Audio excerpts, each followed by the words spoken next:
మనకు నారా చంద్రబాబు నాయుడు గారు ప్రజలకు వాగ్దానం ఇచ్చాడు. హైకోర్టు బెంచ్ ఇస్తానని చెప్పాడు. రాయలసీమ న్యాయం చేయాలనే ఉద్దేశంతో హైకోర్టు ఇవాళ ఇక్కడ బెంచ్ ఇచ్చేదానికి సన్నాహాలు చేయండి, తొందరగా పూర్తి చేయండి అని చెప్పేసి ఇవాళ డెసిషన్ తీసుకున్నటువంటి చంద్రబాబు నాయుడు గారికి రాయలసీమ ప్రజల తరఫున అందరి తరఫున ధన్యవాదాలు, కృతజ్ఞతలు తెలియజేస్తున్నాము. అదేవిధంగా రాష్ట్రంలో జరుగుతున్న అరాచకాలు చూస్తూ ఉంటే ఆ జగన్మోహన్ రెడ్డి చేసినటువంటి అరాచకాలు అంత ఇంత కాదు. అరాచకాలు ఇప్పటికి కూడా అబద్ధాలు ఆడుతున్నాడు, ఇప్పటికీ మోసం చేస్తున్నాడు. ఓ నీచాది నీచుడా, ఓ జగన్మోహన్ రెడ్డి, నీవు చంద్రబాబుపై బుద్ధ చెల్లేటప్పుడు ఆలోచించి ఆచి తూచి నీవు నిందలే. నీ మాది తప్పుడు మాటలు, తప్పుడు అబద్ధాలు చంద్రబాబు నోటి నుంచి రాదు. చంద్రబాబు నాయుడు ఒర్యాతూర్యాలు పడ్డాడు. ఏ ఒక్కరు కూడా గౌరవంగా పేరు పెట్టి గౌరవస్తులుగా మాట్లాడే వ్యక్తి చంద్రబాబు నాయుడు. నీవు నీచాది నీటిగా మాట్లాడతావు. నీవు తల్లి మీద కేసు పెట్టి చెల్లెలి మీద కేసు పెట్టాడు నీచుడు నువ్వు. నీలాంటి నీచుడు చంద్రబాబు నాయుడు పైన మాట్లాడడానికి అర్హతగా అడుగుతున్నా. నేను అడుగుతున్నా, నీవు నిన్న పత్రికా స్టేట్మెంట్ ఇచ్చేటప్పుడు చంద్రబాబు కూడా కుటుంబం ఉంది, తన తల్లిదండ్రులు తిండి పెట్టారా అంటాడు. సిగ్గుందా లేదని అడుగుతున్నా. తల్లి మీద కేసు పెట్టిన దుర్మార్గుడు నీవు. చంద్రబాబు నాయుడు తండ్రి తల్లిదండ్రులకు అన్నం పెట్టడా నీచుడా? అసలు నువ్వు ఉన్నావు అప్పుడు? నీకు తెలుసా? తల్లిదండ్రులను దేవుళ్ళ మాది పూజించి చేసేటువంటి వ్యక్తి చంద్రబాబు నాయుడు. తల్లిదండ్రులు అంటే అపార గౌరవం. వాళ్ళు పొద్దున్నే స్కూలు పోవాలన్నా చేయాలన్నా వాళ్ళ కాళ్ళ మీద దండం పెట్టి స్కూలు పోయేటటువంటి నాయకుడు చంద్రబాబు నాయుడు. చంద్రబాబు నాయుడు తల్లిదండ్రుల మీద ఉన్నటువంటి గౌరవంతోనే ఈరోజు చదువులు చదివాడు, మంచి డిగ్రీలు సంపాదించుకున్నాడు, రాజకీయాల్లో ఇలా ఆరితేరాడు, ముఖ్యమంత్రి అయ్యాడు. ఇది ఈయన చరిత్ర.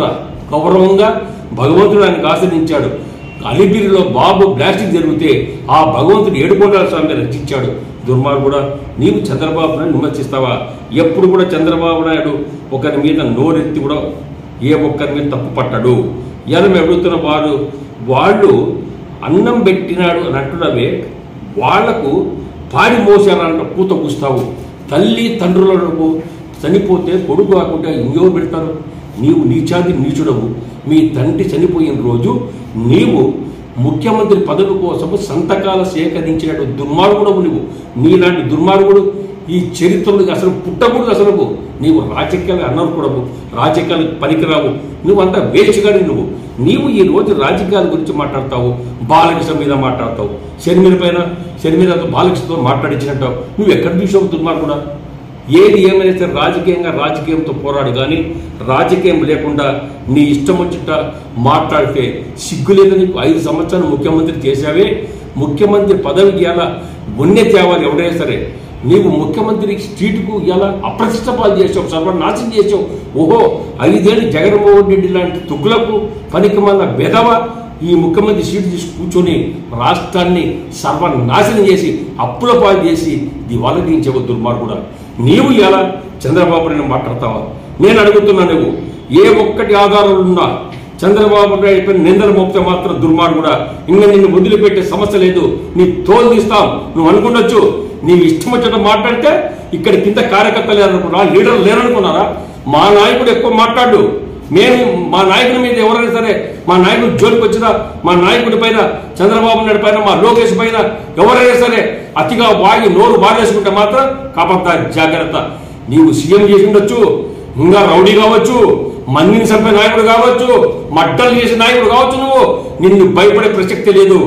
అధికారం ఉన్నప్పుడే నీ మీద దాడి చేశాం, నీ మీద దండెత్తావు.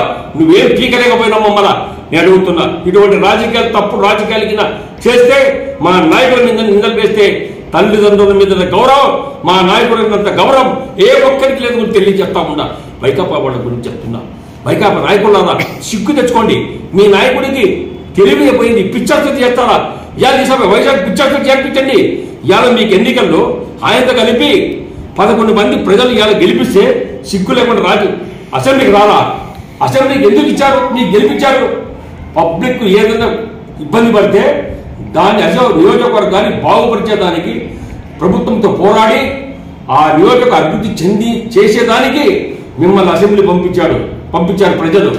నీచాకి నీచంగా మీ దుర్మార్గుడు ఈ జగన్మోహన్ రెడ్డి చెప్పిన మాటలన్నీ సిగ్గుతో తలవించుకొని మీరంతా జగన్మోహన్ రెడ్డి నిలదీయండి.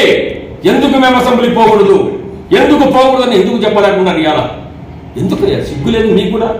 ఈ నాయకుడు గట్ట పిచ్చి పట్టింది, పరమ పిచ్చి పట్టింది. రాజకీయ పోయిన తర్వాత ముఖ్యమంత్రి అయిన తర్వాత నోటు నుంచి ఏం మాట్లాడుతుందో తెలియదు. అందుకని జగన్మోహన్ రెడ్డి కాలం అయిపోయింది, ఇంకా నువ్వు పనికిరావు రాజకీయాలకు, నువ్వు అసమర్థుడవు. రాజకీయాల నుంచి విరమించుకొని పార్టీ రద్దు చేసి ఇంట్లో కూర్చో.